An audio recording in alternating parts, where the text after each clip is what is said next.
Well, happy Tuesday, Rare Leader Community Network Club, period, Rare Leaders.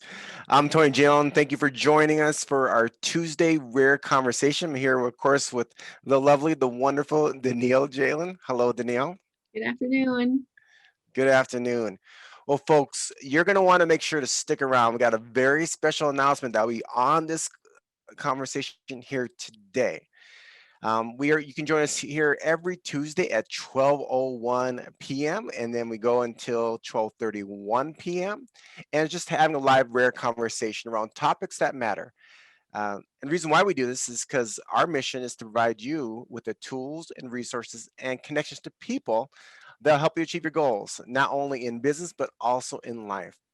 And today's topic is around the conversation of why you may not be making progress. They say change is automatic. However, though, progress is not. So today we're going to go ahead and dive into 5 reasons why you may not be making progress. This may not be earth shattering. This may be one of those, moments like, yep, I understand what you're saying. And those 5 reasons, and we're going to go into more detail on, is one, not being clear about what you want. Two, changing your mind way too frequently. Three, how much of your time do you spend effectively?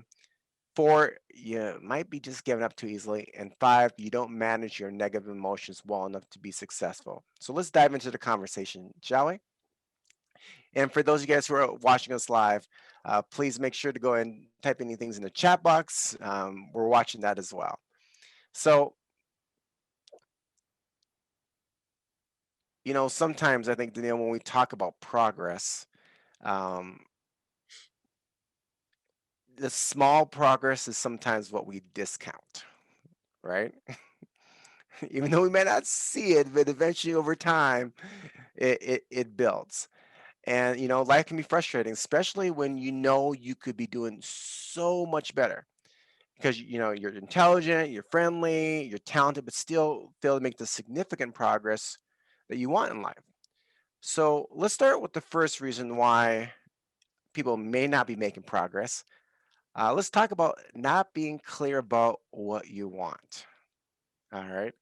So, Danielle, how do you feel that this might be one of the reasons why people don't make progress? Not being clear on what you want really, I think, hinders because it kind of gives you like a wishy-washy, like, I don't really know. So you don't really know what you're working for. Um, if you're not clear exactly what it is that you want to work on, whether it's getting more clients, more traffic to your website, like what does that look like? How many more? If you're specific and then you're not hitting targeted numbers, then it's a little bit easier to take a look at, like, what do I need to adjust versus I'm just I just want more traffic. So that could just be one person, but you're still frustrated because you're not clear on exactly what it is that you're looking for in that goal. That reminds me back when we were doing the 5-day Rare Leader Challenge, we talked about, writing down your personal mission statement. What do you do? And really getting clarity around your values because your values and your vision help determine your direction. You know, when we think about this reason why people are not moving forward, so to speak, about not being clear about what you want, how does that impact your leadership, whether it be at home or at work? It makes you like a little bit undependable because you aren't confident in what you're looking for. So you may be a little bit more emotional or not necessarily encouraging in the proper manner that would be helping direct to that goal. Where if you're confident in what you want, you're able to lead more confidently and be able to give direction a little more effectively. You make a good point there. It's like you're able when you're clear on what you want, you can lead more effectively. Otherwise, it's like the moment manager. Oh, this is going on this moment. We got to do this. Oh, we got to do moment this, and this is what creates at home and in business um, confusion. Not being clear on what we want, and I get it. We want to make a choice, and sometimes we want. I think I'm guilty of this. I want to spend too much time making the perfect choice. Like, well, if this is this, making a choice is more important than making a perfect choice. So sometimes you just got to be brave enough to pull the trigger. Choose something, just do something. And yes, you may make a mistake. Yes, but you know what? You do, then you learn, and then you earn. So the second one is you change your mind too frequently. So this has happened. How many times have you ever gone out to dinner and this has happened when you're talking to someone? So what do you want to eat tonight? I don't know. What do you want? Okay, let's go do this. And then they're like, nah, I don't want to do that. Well, you say you just didn't, you didn't have what you wanted. And then you spend all this time driving around. All right. When you think about that, about changing your mind too frequently, how is this showing up for you? It's again kind of goes to that confusion part. It's like, what do I want to focus on? Um, and not giving it enough time to make an impact on that choice that you did make. And so being able to stay consistent for a longer period of time to have that opportunity, to have that goal come about, or to be like, I don't know what the word is, I guess. But like, if as long as you're like making a choice and like sticking to it, giving it a chance to play out. Um, and I think that's where it helps making like a monthly goal, a quarterly Mhm. goal, so that you have that time to be consistent in reaching that goal instead of, oh, a week went by and it's just not happening. So now I got to try something else. Well, I stepped on that treadmill today and I didn't lose that 10 pounds. I mean, I bought this advertisement. It said it's going to lose it today. But that happens often, doesn't it? I mean, you make a good point. Is sometimes you got to, make that decision and stick with it for a little while. Because it's sometimes not about that you're doing things wrong, it's that you just haven't been doing them right long enough. How about sometimes working like not taking that time to think? Do you think that makes an impact on reasons why people change their mind too frequently? Is that they haven't spent that time to actually think and plan? I think, yeah, a lot of the times, like if you're making a plan for something, you're able to work through maybe if there's a roadblock that comes up, like you're planning for it and you're planning for those interruptions along the way. And if you're taking the time to think about and process what that plan should be, it's a little bit easier to stick to it than just kind of, I'm going to try this right now, and if that doesn't work, then I'm going to try this right now. um, and you're constantly trying different things, and if something's working, you have no idea what's working because you've changed so many different variables. Yeah. Well, and the thing is, if you don't measure it, how can you progress? How do you know really if you're progressing? You know, one of the reasons why things like Weight Watchers, Jenny Craig, and those programs work is you have to do a weekly check-in. Like if you constantly are changing things up, you're going to be even more frustrated about things. The third reason why, at least that I've uncovered of why people don't progress. And for those of you guys who are watching on Facebook Live, please make sure to comment. We'd like to hear your thoughts along these different reasons why as well. Here's the question to ask is how much of your time do you spend effectively? So check this out. Studies show that employees spend less than 25% of their time at work actually doing anything of value for their employer. So how much of your time are you spending to enhance your life? There's another thing in the book, The Ultimate Sales Machine, one of my favorite books for growing us in sales, is that if you just think about this for a second, if you just spend 15 minutes per day to revisit, readdress, or read documents or emails, you'll waste 97 hours per year where no action is taken. Means people spend an hour per day. So if you want to increase your productivity when it comes to email and stuff like that, touch it once. How about this? Ask yourself the question, how much time do you waste each day? What are some time wasters? I think for me, just frequently checking social media, mindlessly just scrolling through feeds. Like I've seen it 5 times already. Like I don't know why I'm looking at it again. Um, I think sometimes TV can be a distraction. Some of your shows that you have on that you've DVR'd, and those are sometimes some of the things in the evening, I guess, that could be wasting time. I don't know necessarily during the day, but um, and just like you had referenced, checking email throughout the day, like the mind, like if you're working on a project and all of a sudden you see a ding or something coming up in your email and you're looking at that constantly, and depending on how many emails you get in a day, that's 3 minutes possibly every time one comes up that you're taking away from the project. If you just focus on the project, you'd be able to complete it and move on. You make a very good point in terms of focus. What we focus on expands. And I was guilty of this morning. I was in a conversation, and for some reason, I decided to look at my phone because I just did because my reminder came up for my next calendar appointment, and I saw a little text message there. Guess what Tony did? I looked at it, and it was a book of a text message. And was I as effective as I could have been on my conversation? No. Why? Because that was taking up space because there was no action taken on it. Right? Like, how many times is that often? It's like, you know what? We don't take action on things, but we let it take up space in our mind. Um, and I remember I read this somewhere that time is the great equalizer. The better you can spend your time, the better your life will be. And that's the only like thing that we can't get back. I mean, you can get back your health, hopefully. You can go ahead and purchase another car, your home, all that stuff. But there's one resource that we cannot get back, is time. And I would challenge all you guys who are watching today, every 30 minutes, record how you spend that time. Literally, like do a little check in with yourself. I used to have in my calendar all the time, are you being busy or you're productive? Like, I'm not sitting at home watching, you know, Days of Our Lives today. Okay. I'm with you guys.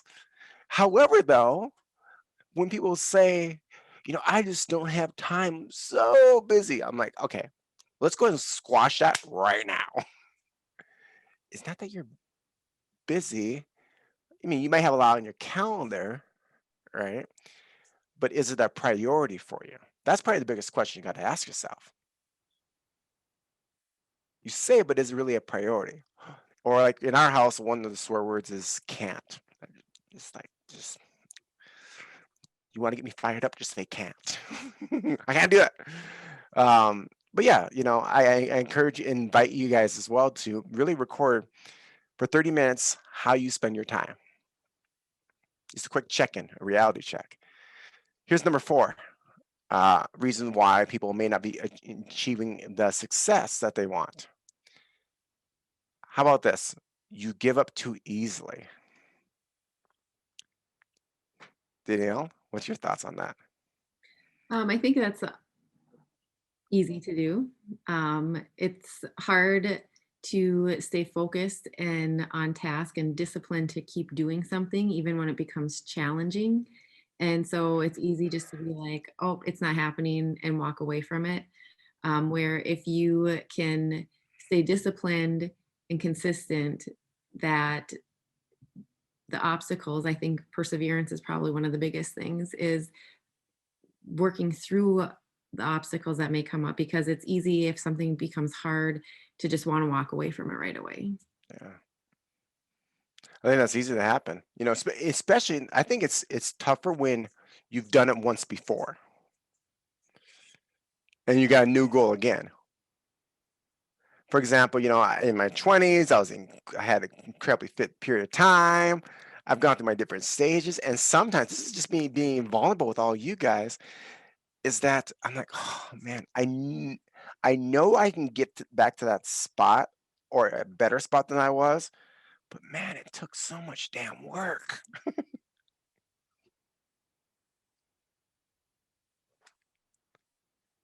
And it goes back to one of the rare pillars. They talk about resourceful, adaptive, resilient. You got to be resilient and persevere. Because like for example, for me, I think we shared this on the Rare Leader Challenge. You know, I like Chick-fil-A. I can laugh with you guys. I like Chick-fil-A. But I didn't gain like the COVID-19 by one time going there. It was a matter of time. Um, but yeah, I mean, what are some things you can people can do to not give up so easily then when they're pursuing their goals? I think have an accountability Mm, to somebody else to help you along the way with that. mhm. Knowing that, like you had talked about, like once you've done it, you know the effort that it takes to do it. And sometimes it's easy to walk away and like just say, I'm just going to do something else because I don't have the time to make that same effort right now. But really, it's about prioritizing and what's important to you. So if that's not important to you right now, then you are going to walk away from it. But if you have somebody to help hold you accountable to the things that you want to do, um, to help you along that way, to give you maybe to help alleviate some of that effort that you have to put into it because you knew what it took. Having somebody help you along the way may help stay on track and to not give up. You know, in regards to you saying that, it reminds me of my conversation with Ezekiel last night. So as you guys have been following us talking, uh, we do a weekly review as a family. And we like last week, it's the first time we didn't actually do it as a family. I felt so weird all week long. I'm not gonna lie to you. I was like really feeling awkward and it's like because I just when you start sharing each other's goals and sharing what you want to achieve, I can feel I can be more in contribution to you and to Ezekiel by knowing what you guys want. I think people say, hey, you know what? For example, people saying in relationships, and we've been there, done that. It's like, oh, we're drifting apart. Well, because you didn't get come together on those goals and whatnot. Ezekiel said this last night. One of his lessons that he learned from last week to this week is having an accountability partner. I'm like, well, what do you mean?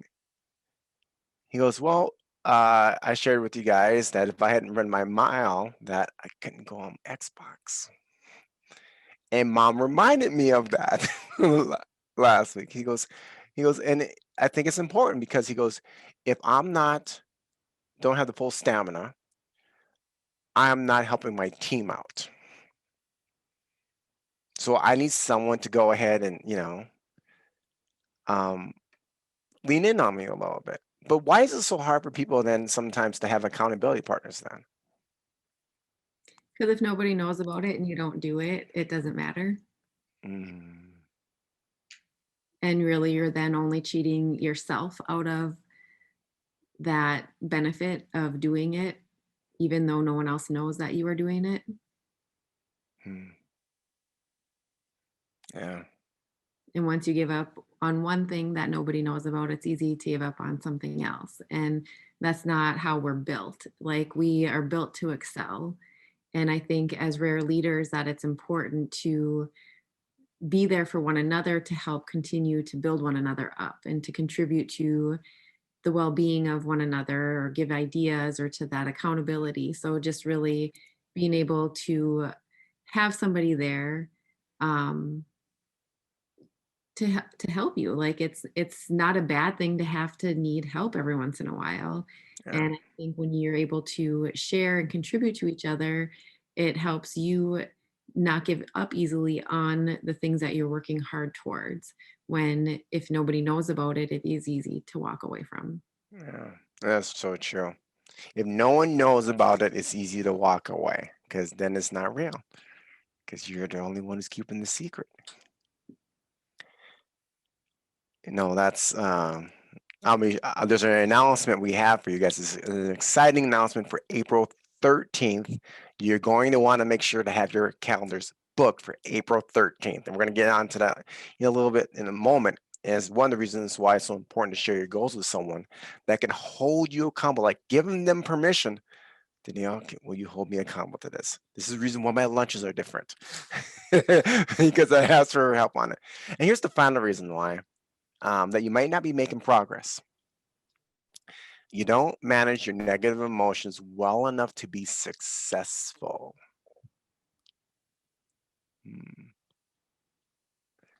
Here's a statement, and This is a tough statement sometimes to hear. I've been on the receiving of this. If you know what you want, the only true obstacle you have is yourself. When you hear that, Danielle, the only obstacle you have yourself is self. How does that resonate with you? That is a conversation I have with myself almost daily. As I'm not hitting something, it's only myself stopping me from doing it. And I'm not my thoughts, I'm my actions. And so what I'm doing or what I'm not doing is who I am. It's not what I think that I should be doing or think that I'm not doing. It's physically what I'm doing is who I am. And so for me, this one, not managing my negative emotions when I'm not hitting success is very key to why I read different books for emotional health because the conversations that I have with myself are very key into motivating me into my action of helping me be who I am. Mm. Your statement, I am not my thoughts, I am my actions. That's solid gold right there. I am not my thoughts, I am my actions. And, to your point of you've got to work on the mental game, and that takes work. It's a muscle, and it atrophies just like your regular muscles if you're not working it. That's why you hear from people, oh, they're just stuck in their ways. Well, there's truth to that. And it makes you wonder sometimes how much people are going to be open to those things. So you talked about reading. What else do you do to help you manage your emotions? Because there's a difference in terms of that conversation you talked about months ago between self-examination and self-criticism. How do you keep yourself from going down the self-criticism thing? Because that's a dangerous place to be.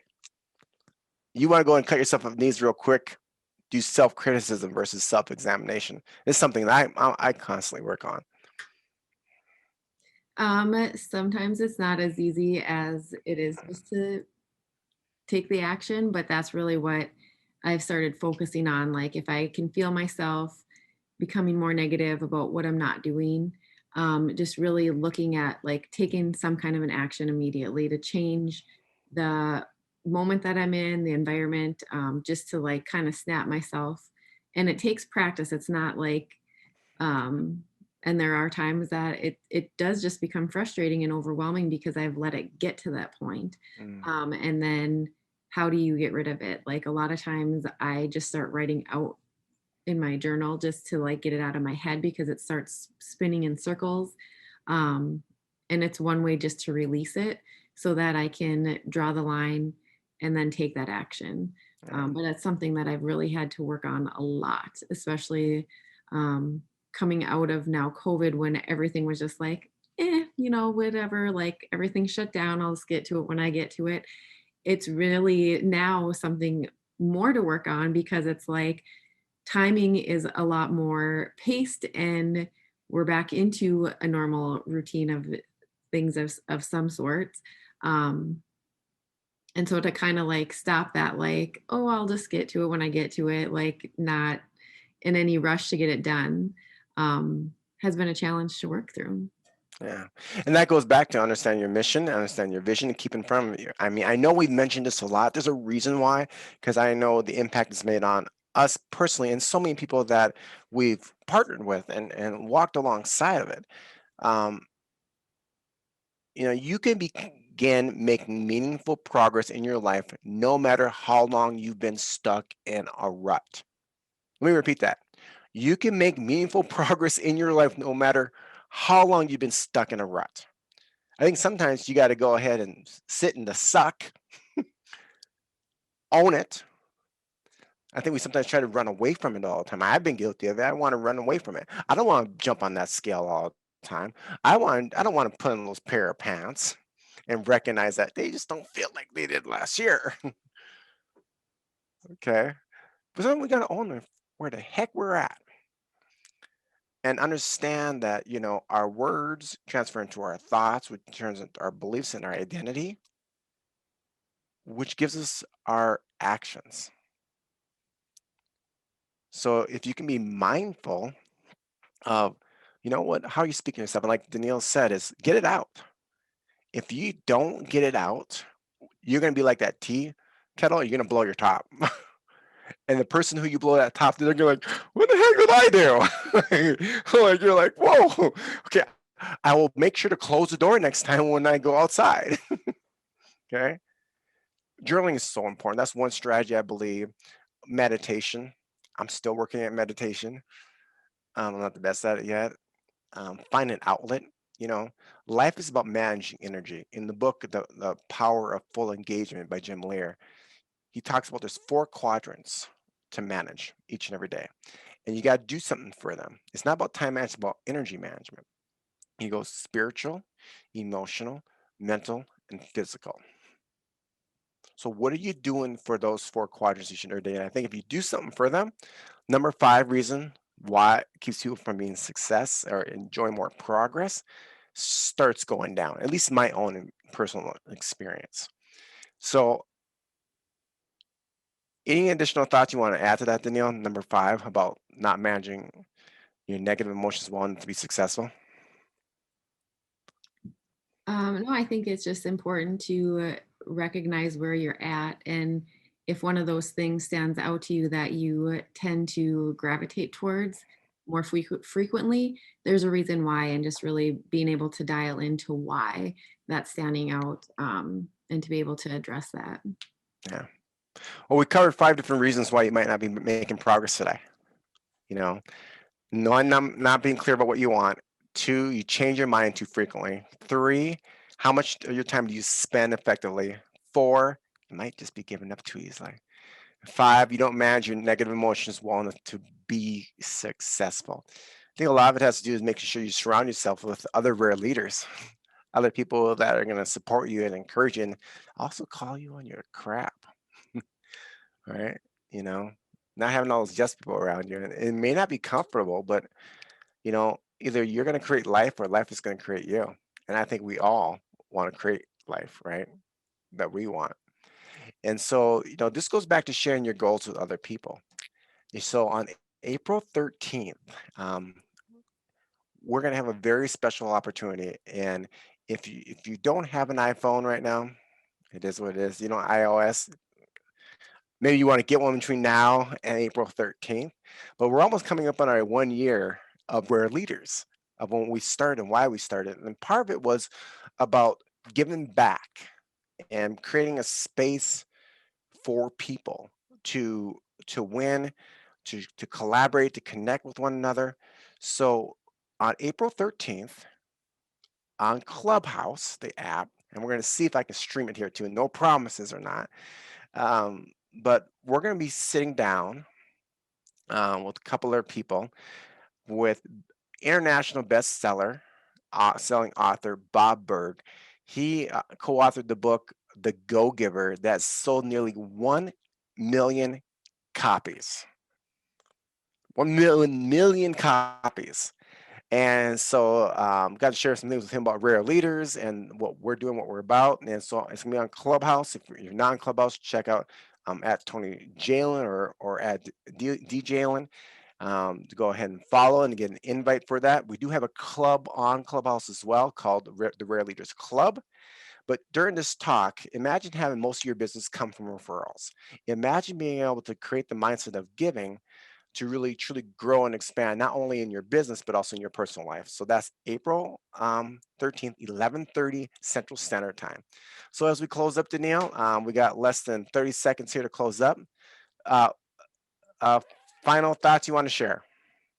I think today we talked a lot about personally, like how these things affect us personally and what we can do to grow ourselves as a person. And I think that's very important how we take care of ourselves so that we can be the rare leaders in whatever environment that we're in, to be performing at our best for others. And so to be able to do that is really to take a look at each of these at a personal level and how you can go ahead and strengthen those to be a strengthener for others around you. Awesome. My headset just went out there. So I know what you said was absolute gold. Last laughs this part. But guys, remember, you know what? Control the controllables. Your life is in your hands. Connect, collaborate, contribute with other rare leaders. Until then, see you next Tuesday for our next live rare conversation. Until then, I'm Tori Jalen with Daniil Jalen. We'll see you later. Talk to you guys all soon.